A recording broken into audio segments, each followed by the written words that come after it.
Capítulo 4. Un continente convulso, una vida trepidante. Está Veracruz a orillas del siempre bullicioso Golfo de México, y su muelle, de buena cantería, entra un tanto a las saladas aguas a una profundidad capaz para que a él puedan atracar buques de gran calado. El comercio en Veracruz es regular, tiene una pequeña pero hermosa plaza adornada de varias flores y cuenta también con regulares plazas de mercado. Allí abundan las aves de rapiña, llamadas zopilota, que ayudan al aseo de la ciudad. Tan importantes son dichos animalillos que el que mata uno es multado con 5 pesos.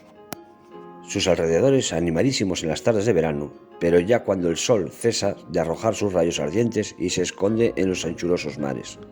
Fuera de esto, y saliendo de Veracruz, parece el desierto del Sáhara con sus extensos arenales que se llaman médanos. Al día siguiente, en la estación de ferrocarril, se nos dieron unos cartoncillos en cambio de unas monedas equivalentes a 6 duros o 30 pesetas españolas. Y en esos cartoncillos se indicaba el destino de nuestro deseo, y a las 4 en punto de la tarde, aquella gigantesca máquina, echando lumbre por los ojos, se deslizaba con la rapidez de un rayo, derecha a México. Era la primera vez que viajaba en tren, y también en aquella fecha era el único que había en la República Mexicana, y que corría de Veracruz a la metrópoli. Imposible era contemplar el variado panorama que se nos mostraba, porque la vertiginosa carrera no nos tenía consideración alguna.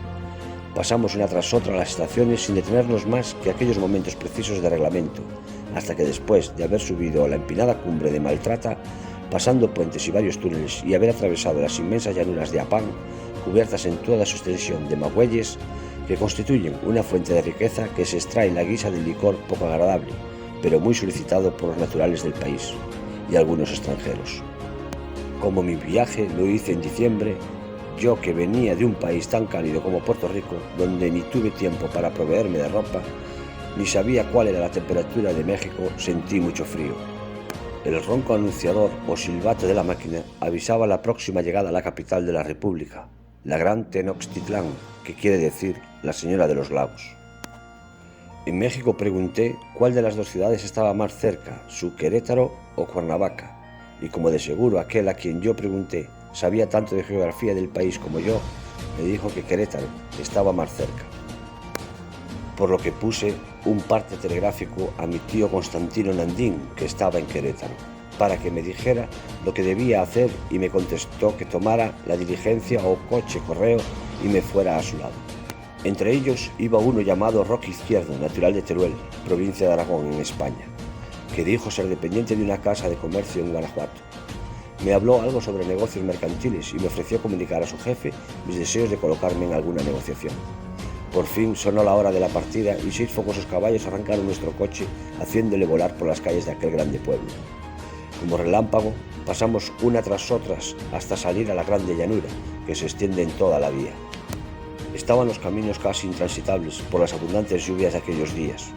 Así es que, en el primero no pudimos llegar a San Antonio de Tula. Nos quedamos en un pequeño paraje, donde no encontramos otra cosa para cenar que unas 4 tortillas de maíz muy duras, y que pesarían a lo sumo medio kilo. Y como si nos llegara algo más que con el dinero queríamos comprar, un pasajero con su rifle mató una gallina que asamos y fue bastante a calmar el hambre de nuestros estómagos. Llegamos a Querétaro, ciudad bastante populosa, pero con una extraña sombra de tristeza en todos sus habitantes, como la que muestra una persona después de alguna irreparable pérdida. Era que todavía pesaba sobre el infortunado pueblo la sangre de su grande hombre, que dio el último aliento en el Cerro de las Campanas, y dijo antes: «Ojalá mi sangre sea la última que se derrame y regenere este desgraciado país». Este hombre fue el emperador Maximiliano, llamado por la Junta de los Nobles de México para gobernar la nación mexicana. Luego que bajé del carruaje, mi tío Constantino me recibió con expresivas muestras de cariño y me hizo subir a su casa, donde me presentó a mi tía Guadalupe, su esposa, y con refugio su hija única. Allí permanecí 8 días hasta que por último llegó una carta a Guanajuato para mi pariente, en la que don José Valor, comerciante almacenista y jefe de Roque Izquierdo, le pedía mis servicios. A los 3 días me despedía de mi tío Constantino Nandín para ir a la ciudad minera de Guanajuato. Pasamos varios pueblos en los que solo algunos minutos nos deteníamos. Por fin llegamos al territorio de nuestro viaje, entrando por el pequeño pueblo de Marfil, que está como encojonado en una cañada y conduce por un lado al antiguo jardín del Cantador, a la populosa ciudad de Guanajuato. Mi tío me advirtió que Valor era un hombre de mal genio y yo le contesté que puesto había nacido para padecer, sufriría sus imprudencias. En la calle Alonso me esperaba mi nuevo jefe, que me recibió con buena expresión, y luego me hice cargo del empleo que debía desempeñar. Como no manifestaba yo que para mí era bien conocido el comercio, me puso por condición que para ser admitido en su gran almacén debía yo quedarme de mérito 6 meses. Yo admití, porque yo sabía que viendo el superior de mi trabajo, reformaría aquella condición. En efecto, no bien había pasado 2 meses, se hizo balance y de él resultó que se me pagó todo mi servicio desde el momento de mi entrada, y en adelante se me dobló el sueldo. Como mi conducta era satisfactoria, prosperaba en toda aquella casa, de tal manera que en mí se depositaba plena confianza para manejar todos los intereses de la misma. Mi ocupación diaria era cobrar las deudas cuyos documentos vencidos depositaba yo, y también tenía a mi cargo el recibo de mercancías en la aduana y la dirección del almacén.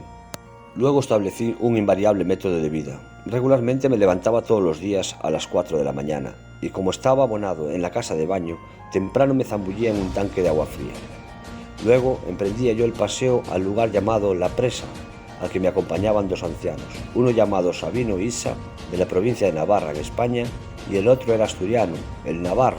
A pesar de sus muchos años en el Nuevo Mundo, no había podido hablar con alguna perfección el castellano. De manera que, hablándome una vez de mi poca experiencia en el mundo, me dijo, entre otras cosas, estas textuales palabras: «Tú no conoces estas altas regiones», lo que me daba a entender que yo no conocía a la gente de allí, pero sí era un hombre muy experimentado y muy desconfiado. Frisaba en los 80 años y en su comercio siempre vendía al contado y de la misma manera efectuaba sus compras.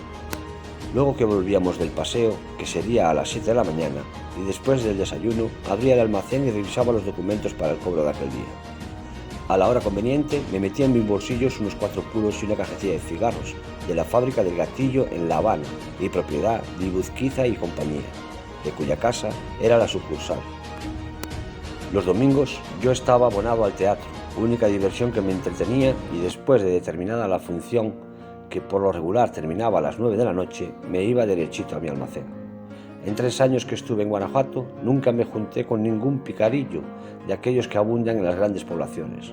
La educación que me habían dado mis padres la conservaba, y si en Puerto Rico no iba a misa los días festivos por las ocupaciones del comercio, aquí se me permitía ir siempre.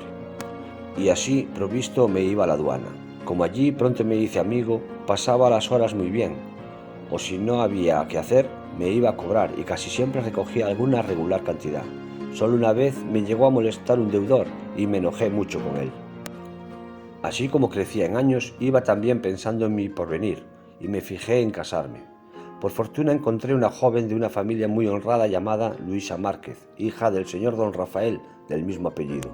Y luego que con sencillez manifesté mis rectas intenciones, fui admitido con muestra de aprecio por toda la familia. En aquellos días me acordé que guardaba en mi baúl un uniforme de voluntario y pensé en retratarme de militar, tanto por agradar a aquella familia que me quería mucho como para mandar a mis padres uno. Iban bien las cosas, mas de pronto pasó por mi mente una sombra o idea, y era que una vez casado me sería muy difícil volver a España, y entonces me determiné de desistir. La guerra que se había encendido por toda la República hacía caer el comercio, y la misma casa donde yo estaba amenazaba venirse abajo, y entonces pensé en la reparación, como en efecto así lo hice. El general Florencio Antillón, gobernador del estado, había publicado un edicto llamando a todos los que con las armas amagaban aquellos pueblos, y todos los días por nuestra calle de Alonso entraban grandes escuadrones. Repentinamente se puso que Antillón había desaparecido, y en la ciudad causó grande alarma. No tardó en aparecer por las puertas de Marfil el mismo general acompañado del que proclamaban presidente de la República. Era este el señor don José María Iglesias, el que, bien escoltado y acompañado también por otros militares y personas de mucha importancia, en medio de los vivas del pueblo y las señoras voces de una compañía de zarzuela que por casualidad allí se encontraban, entraron aquellos representantes del pueblo mexicano a tomar posesión de un nuevo congreso que se intentaba. Allí permanecieron aquellos magnates algunos días hasta que hubieron de determinarse a avanzar hasta donde la fortuna les ayudara. En una mañana salían en una diligencia con dirección a México, y al lugar de las operaciones militares algunos generales, y juzgando buena aquella ocasión, monté en el mismo carruaje. Tuvimos que atravesar algunos lugares donde veíamos trincheras, pero no había que temer, pues eran del mismo partido. Al llegar cerca de Celaya, un grupo de bandidos dieron la voz de alto, mas fueron dispersos por los 4 gendarmes del ejército que nos custodiaban. Nada pasó. Después de recorrer el trayecto hasta México, llegamos con felicidad a la capital. Veía caminar hacia México tropas victoriosas que más bien parecían andrajosos limosneros. Unos llevaban fusil, otros un brazo roto, otros un sombrero y apoyados en un palo ayudaban a la pierna atravesada por una bala. Muchos en camilla eran llevados por sus amigos o compañeros al hospital, con esperanza de sanar sus heridas. Todo aquel cuadro horrorizaba. Nos detuvimos en un punto donde el tren, apartándose de los raíles, fue a hincarse en la banda de tierra. Allí ya no fue posible caminar más de aquella manera, y el conductor del tren se vio obligado a llevarnos en una diligencia a San Juan de Huacán, a donde llegamos a duras penas. De este lugar salimos para encontrar el tramo de ferrocarril que podíamos utilizar hasta Veracruz. Muchos trabajos pasamos en este viaje hasta que por último se nos permitió apearnos. Me fui a mi posada y no tuve que esperar mucho a un vapor que hacía su travesía hasta La Habana. Llegamos a este puerto abierto para todas las naves que atraviesan esos anchurosos mares. No estuve muchos días en la referida ciudad, pero sí recuerdo que busqué la fábrica de Iburquiza y me hice labrar algunos paquetes de cigarros del mejor tabaco. Me embarqué en el vapor de la casa de Ramón Herrera. Este buque iba a Puerto Rico, pero costeando, y aproveché esta ocasión para conocer el incómodo puerto de Cárdenas, para embarcaciones de alto bordo, por haber poco calado y tener fondo arenoso. Estuvimos también en Santiago de Cuba y extrañé allí que, siendo propiamente aquella la capital de la isla y residencia arzobispal, sin embargo nada tenía de atractivo para el extranjero acostumbrado a vivir en poblaciones de rango. Y a la verdad que no merece ocuparse de su descripción. Después de un día de escala salimos con rumbo a Santo Domingo, en cuyo puerto solo se detuvo, pero sin anclar, nuestro buque para recibir la correspondencia. Seguimos nuestro derrotero visitando también algunos puertos de la isla de Puerto Rico, hasta fondear por término en la bahía de San Juan Bautista, donde desembarqué. Volví a mi antiguo hospedaje y quisiera haber salido en el acto si me hubiera sido posible, porque la guerra había allí puesto en muy triste situación el comercio. Sin embargo, estuve unos meses en una casita de comercio en la desembocadura de la bahía del otro lado de Puerto Rico, cerca de Lazareto, hasta que supe que mi pasaporte había vuelto de Río de Janeiro, a donde por equivocación había sido despachado. Luego que llegó y se me notició que en la República Mexicana había calmado totalmente la guerra y ya tenía yo algún dinerito para volver a mi patria adoptiva, saqué mi pasaje para el conocido vapor Ebro, pero sucedió que como tenía el buque que salir a las 3 de la tarde y yo vivía al otro lado de la bahía, no me apuré por llegar a bordo. Pues es cuando más descuidado estaba yo. Pitó la máquina y todo fue confusión. Metí en un bote mi equipaje, en el mismo se embarcaba para la capital una mujer. El viento era recio y favorable, y es que yo, empuñando la caña del timón y aferrado a la escota de la vela, fijé la dirección de la proa en el inglés. Era tan fuerte el viento que, a no ser conocedor del mar, hubiéramos volcado en medio del puerto, pues con tanto viento y a toda vela casi entraba el agua en nuestra barquilla.